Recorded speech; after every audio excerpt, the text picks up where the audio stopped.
put aside the move to Florida, how much has taking your health and wellness seriously outside of your trading helped improve your trading, do you think? Yeah, so we were talking about this at lunch yesterday, and I think the big reason why I left my job previously was because I was working like 60, 70 hours a week, and I kind of just noticed like my health deteriorating over time, like my mental health, my physical health.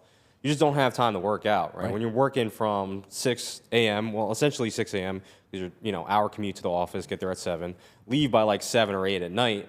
It's like by the time you get home, all you have time to do is eat, go to sleep, and then wake up and do the same thing all over again. Right. So, wanting to take that transition to go to full-time trading, I kind of had to like work backwards and try and, I guess, kickstart myself again and get my health in order, because, when you have barely any time to like take care of your health, right? It's so easy to get out of shape extremely quickly. Like so fast, and it's so hard to get back into shape and stay in shape. Yeah. Right. And that's like it's like escalator, staircase up, escalator down, essentially. Yeah. So it's a commitment. That's really what yeah, it is. And like I think probably found motivation in the fitness commitment, maybe, to then like, okay, if I commit to this, I see the results in this, it takes some time, just like trading.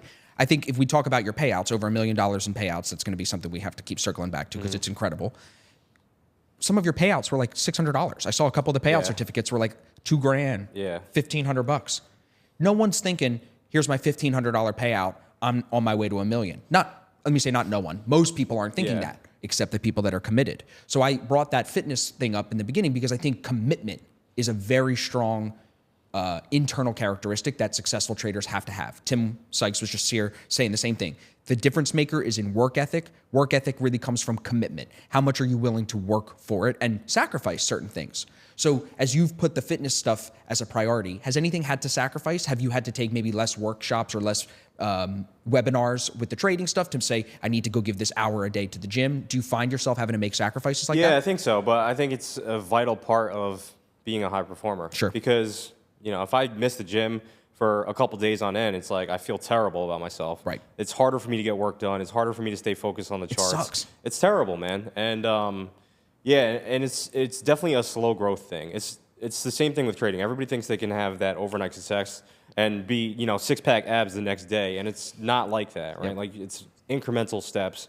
Eventually, you're going to get to where you want to be, right? Yeah. Fitness-wise and trading-wise. Yeah. And that's the same approach that I took with my trading. So essentially, most of my payouts, I would say, are 1% to 2% of the account balance. So 1K, 2K, just a lot of them, right? So if I'm doing 1K or 2K across 10 different firms, right, it adds up very quickly. Very quickly. Yep. Right. So the way that I thought about it was, all right, well, how much capital do I need to have to essentially risk 10K on a trade? You don't have to have that much. It's like $3 to $5 million. That's it. Risking 0.25%.